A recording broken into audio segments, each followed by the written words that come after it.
Hello అండి, welcome to my channel. ఈరోజు మన రెసిపీ వచ్చేసి వంకాయ నువ్వుల పొడి వేపుడు. చాలా ఈజీ. స్టవ్ ఆన్ చేసి ప్యాన్ పెట్టుకొని ప్యాన్ హీట్ అయిన తర్వాత 2 టేబుల్ స్పూన్ల పల్లీలు, 2 టేబుల్ స్పూన్ల నువ్వులు, 1 టీ స్పూన్ మెంతులు, 1 టీ స్పూన్ ధనియాలు వేసుకొని దోరగా వేయించుకోవాలి. తర్వాత ఇందులో 6 లేదా 7 మీ కారానికి తగ్గట్టుగా ఎండుమిరపకాయలను కూడా యాడ్ చేసుకొని వేయించుకొని స్టవ్ ఆఫ్ చేసి చల్లారనివ్వాలి. చల్లారిన తర్వాత ఒక మిక్సీ జార్లో వేసి మెత్తని పొడిలా మిక్సీ పట్టుకొని పక్కన పెట్టుకోవాలి. ప్యాన్ పెట్టుకొని ప్యాన్ హీట్ అయిన తర్వాత 2 టేబుల్ స్పూన్ ఆయిల్ని వేసుకోవాలి. ఆయిల్ హీట్ అయిన తర్వాత 1 టేబుల్ స్పూన్ పోపు దినుసులు వేసుకోండి. ఆవాలు, పచ్చెనపప్పు, మినపప్పు, జీలకర్ర. పోపు దినుసులు వేగిన తర్వాత ఒక ఎండుమిర్చిని తుంపి వేసుకోండి. తర్వాత ఒక రెమ్మ కరివేపాకును వేసుకోండి. తర్వాత ఇందులో 2 కట్ చేసిన పచ్చిమిర్చిని యాడ్ చేసుకోవాలి.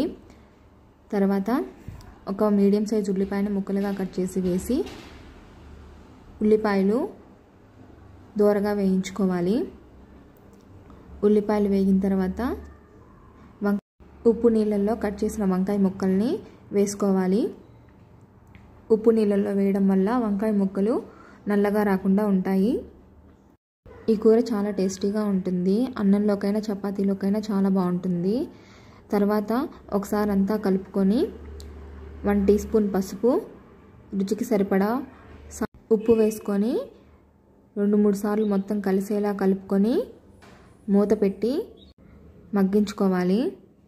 మీడియం ఫ్లేమ్ మీద 15 నుంచి 20 నిమిషాల పాటు మగ్గించుకోవాలి. తర్వాత మూత తీసి వంకాయ మగ్గిందో లేదో చూసుకొని మనం ముందుగా మిక్సీ పట్టుకున్న పొడిని ఇందులో వేసి మొత్తం కలిసేలా కలుపుకోవాలి.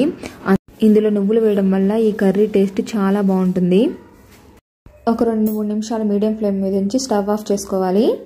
అంతే, ఎంతో టేస్టీ అయిన వంకాయ నువ్వుల పొడి ఫ్రై రెడీ.